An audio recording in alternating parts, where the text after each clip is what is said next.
It's April the 19th, and for especially citizens in Oklahoma, it's a very significant and yet an extremely sombering day. But that can be said all around the country. It was April the 19th, 1995, 2 minutes after 9 o'clock in the morning, when an explosion ripped through the Murrow building, devastating over a third of that multi-story facility. The vibration of that explosion was heard up to 55 miles away. The sound was a sound that rippled all across the metro. 168 people lost their life. 19 of them were children, as young as 3 months old. 759 people were injured, some very severely. And 219 children lost either one or both of their parents that morning. Before that blast, it was a morning like any other. Everyone was going about life as normal. It didn't seem to be anything different. But at that moment, and then after that moment, life for so many people changed dramatically. And nothing could erase the tragedy in which they were involved. What happens when the heart breaks to the point that you don't know where you'll actually land? It seems like you're falling forever. If you don't have any kind of foundation upon which to land, then it seems like a difficulty, a heartbreak, a heartache, devastation that you just cannot find an answer for. And maybe there is no answer, but you can't find anything that really kind of gives you hope. There is a chapter in Psalms I want to talk about for a few moments, and it's not one that we've had on our daily Bible reading this year. But it fits in so many ways that feeling of heartbreak. David is running for his life. King Saul is endeavoring to find him, and King Saul wants him dead. David even finds himself in the company of Philistines. Some statements, especially the heading in Hebrew of this chapter, chapter 56 of Psalms, suggest the capture of David by the Philistines. If you go back and read through the narrative in Samuel, it seems like David actually goes there initially of his own accord, just because it seems like a way to escape. But then he recognizes the danger, the immensity of the danger he has put himself in the camp of the Philistines. But listen to what some of the things are stated in Psalm chapter 56. Be merciful to me, O God, for man would swallow me up. Fighting all day, he oppresses me. My enemies would hound me all day, for there are many who fight against me, O Most High. Whenever I'm afraid, I'll trust in you. In God, I will praise His word. In God, I have put my trust. I will not fear. What can flesh do to me? All day they have twisted my words. All their thoughts are against me for evil. They gather together. They hide. They mark my steps when they lie in wait for my life. Shall they escape by iniquity? In anger cast them down, O God. You number my wanderings. Put my tears into your bottle. Are they not written in your book? When I cry to you, then my enemies will turn back. This I know because God is for me. In God I will praise His word. In the Lord I will praise His word. In God I have put my trust. I will not be afraid. What can man do to me? In verse 13, the last verse of this chapter, you've delivered my soul from death. You've kept my feet from falling, that I might walk before God in the light of the living. Now, there's several things in this chapter that really kind of deal with that kind of heartbreak that was felt 25 years ago on this date on the calendar, and still felt by many still yet today. To begin with, in verse 1, there's a recognition by David that really is, even though he's trying to stay one step ahead of Saul, he feels powerless. Men would swallow me up. Fighting all day, he oppresses me. In verse 2, my enemies would hound me all day, for there are many who fight against me. It's not just being powerless, but he feels openly persecuted. Those who should have been standing by his side were those individuals that really wanted him dead. King Saul especially. So the powerlessness to deal with the problems, the persecution that seemed to be on every hand, and yet in the midst of that, in verse 3 and verse 4, there's still a praise and a trust for God in the middle of that devastation of his life. Whenever I am afraid, I will trust in you, in God. I will praise his word. In God, I've put my trust. I will not fear. Then he asks the question, what can flesh do to me? He says almost exactly the same thing again in verse 11. In God, I've put my trust. I will not be afraid. What can man do to me? So the powerlessness, the persecution, but still there's a praise and a trust. But that doesn't take away the problems. The problems are spoken of even in more specific terms in verses 5 and 6. All day they twist my words. All their thoughts are against me for evil.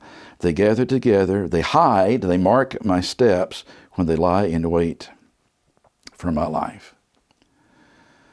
One of the most interesting verses in this chapter, however, is verse number 8. Maybe one of the most intriguing verses in the book of Psalms.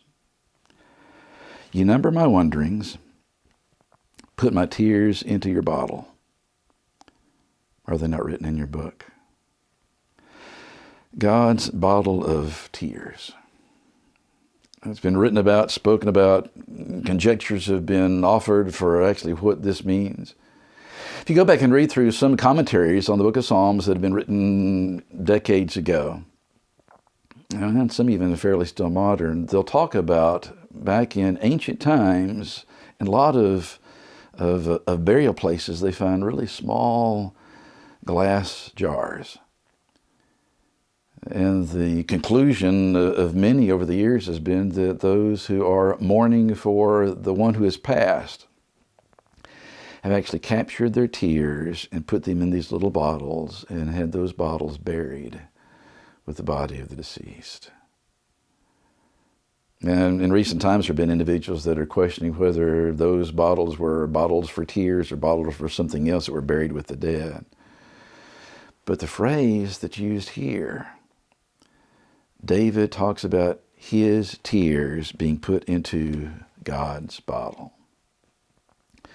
Whether or not it's the case that in those tombs in ancient times, those little glass jars with the stoppers on them, were holding the contents of tears, the statement is still made here that God recognizes every tear that we cry. David, the man after God's own heart, the psalmist of Israel, the shepherd king, the individual that is still looked up to as the greatest king that the nation of Israel ever had many times in his life where those tears were flowing very freely. What keeps him going? And let's remember, and he mentions it twice, in God I put my trust, I won't be afraid. Yeah, but you may lose your life. In God I put my trust, I won't be afraid. The king of Israel wants to kill you. In God I put my trust, I won't be afraid. The Philistines, they're enemies to you as well. In God I put my trust, I will not be afraid. There was a photograph, and if I describe it, I know that you remember it. If you remember anything about that bombing in Oklahoma City.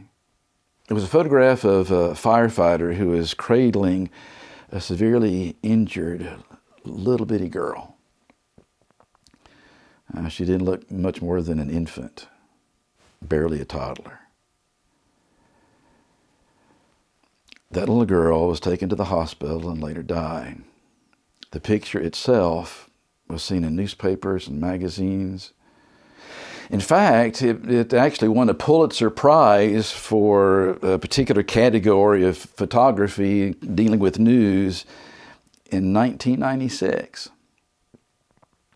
I want to read you something that was stated by the mother of that child in an interview here in Oklahoma City. Here's what she said. It was very hard to go to the stores because copies of that photo, were in the checkout aisle. It was always there. It was devastating. Everybody had seen my daughter dead. And that's all she became to them. She was a symbol. She was the girl in the fireman's arms, but she was a real person that got left behind. You know, for many people, the story of Jesus, his life, his teachings, the horribly painful death that he died, along with that glorious resurrection. For a great many people, Jesus has just become a symbol.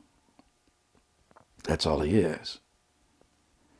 No matter what aspect of his life or death they contemplate, very often there is little or no emotion in their thinking of Jesus whatsoever. I can't imagine what this mother felt like every time she goes into the store and there at the checkout you see the magazines with that picture, the firefighter holding her daughter who's dead. And her observation, I think, is correct. People became accustomed to seeing that, and it became kind of the iconic photo of the bombing. The severity of it, because you see the rubble behind the firefighter.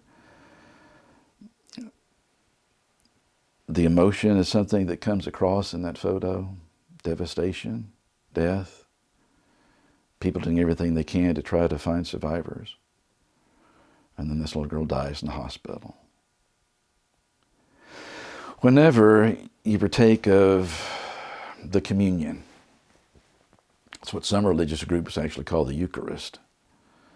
But when Jesus instituted that memorial meal before his disciples, the unleavened bread and the fruit of the vine representing his body and his blood. And Christians, ever since the beginning of that moment, have been partaking of it. When's the last time your eyes became welled up with tears because you thought about the horrendous nature of Jesus dying? When was the last time that in your mind's eye you could see that suffering as plainly as the photograph of this little child mortally injured in the arms of that firefighter? Christianity, to a lot of individuals, has become just something that they do without really thinking about all that goes into that. It was and is our transgressions, our sins, that caused the sacrifice of Jesus to be necessary in the first place. We're thankful for the sacrifice. We're amazed at the resurrection. But it doesn't take away the pain. What kind of tears have been shed in that first century there at the crucifixion? And then over the centuries, individuals thinking about the crucifixion of Jesus.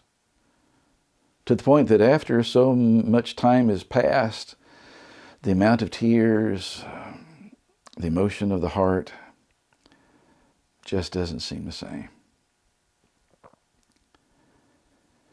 It's interesting if you go back and think about what happened on this date in history. See, it was Resurrection Sunday, Easter Sunday, on April the 16th of 1995, just 3 days before this happened. So you had individuals around the country, around the world, that were thinking about the crucifixion, but thinking about the resurrection. 3 days later, devastation and families ripped apart that will never be put back together again when that explosion occurred.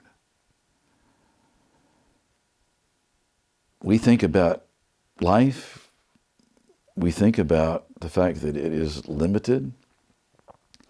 We try to not think about death.